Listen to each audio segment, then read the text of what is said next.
I'm motivated by fear. Fear of fear. I hate being scared to do something. It's very simple. This is what I believe, and I'm willing to die for it. Yeah. Period. You can't be scared to die for the truth. The truth is the only thing that's ever going to be constant. And you can't fear what might happen to you if you were to tell the truth. Because what happens to you if you don't tell the truth is worse than telling the truth will ever be. The first step before anybody else in the world believes it is you have to believe it. There's no reason to have a plan B because it distracts from plan A. And I think psychologically, the advantage that gives me over a lot of people that I have been in competition with in different situations is it's difficult to take the first step when you look how big the task is. The task is never huge to me. It's always one brick.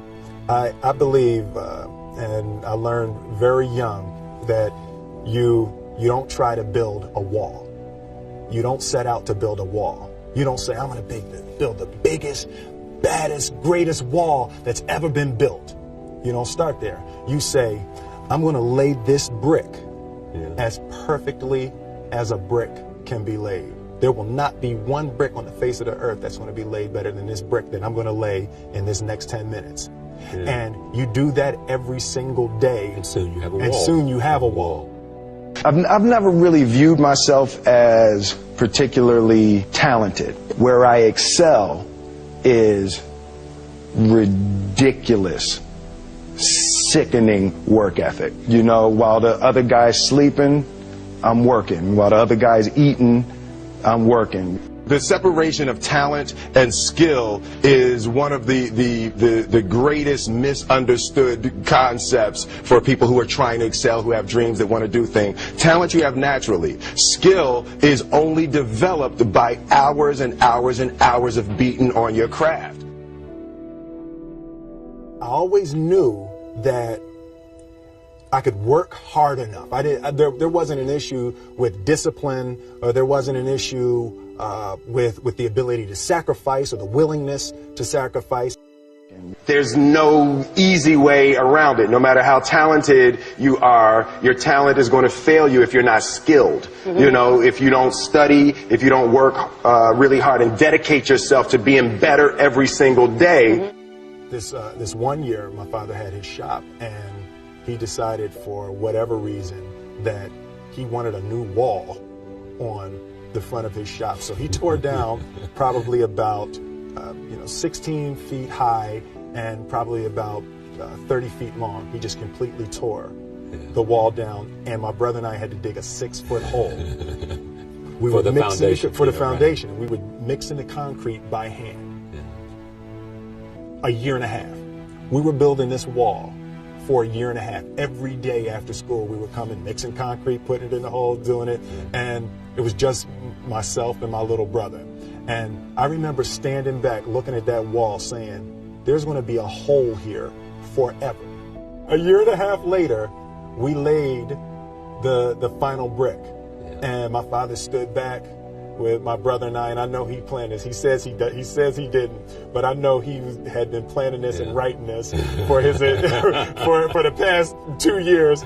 But we stood back, we looked at the wall, and he looked at me and my brother and said, "Don't y'all never tell me that you can't do something," and walked into the shop. As a child, my parents always told me you could be whatever you want to be. You could do whatever you want to do. And you know, that office, that position, the highest office on the face of the earth, it was something I heard my parents saying it, but I didn't totally believe it. Yet I went out in the world and I carried myself and I held my head high and I stood there and I looked people in their eyes and I talked to people as if I was deserving of everything that this planet has to offer. I really want to say to children out there and to people who are watching, Confucius said one time, he who says he can and he who says he can't are both usually right.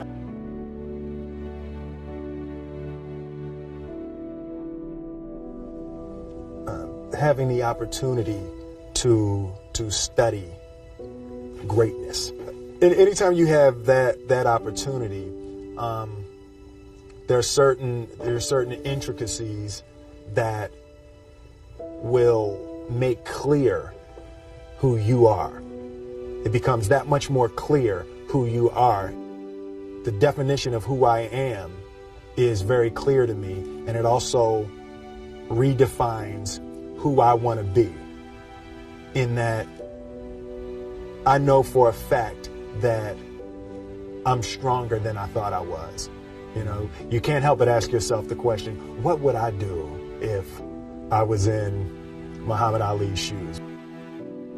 I'm not the best at anything. You know what I mean? Eddie Murphy is funnier than I'll ever be. Denzel is more powerful than I'll ever be. I think that my strength is I can do everything well.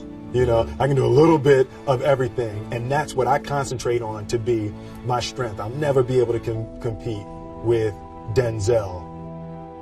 I enjoy connecting with people and ideas, and you know, I have a mission statement. So every year for probably the past 10 years, I've worked out a mission statement for myself. And for the last few years, the mission statement has stayed the same, and it's been improve lives, right? So when I go into something, I'm looking for how the quality of this piece could potentially improve lives. But it's all along the way. It's when you make the movie and how you're interacting with people in the process. And the concept of improving lives runs through the center of everything I do. And then I realized that the way to improve lives is to continually improve yourself, right? So with that, every morning when I get out of the bed, I haven't fixed everything in the world yet, so there's always something to do. I want my life, I want my work, my family, I want it to mean something. If you are not making someone else's life better, then you're wasting your time. Your life will become better by making other lives better. A few months ago, I said that I believe that if I chose to, I could be the president of the United States. And I think as I've had a chance to intellectualize why I said that. Yeah. And I think that there's a certain delusional quality that all successful people have to have.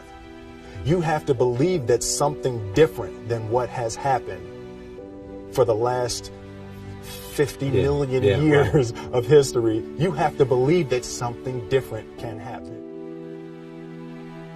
The one thing that I truly tried to communicate in the interpretation of Ali is the complex simplicity of greatness.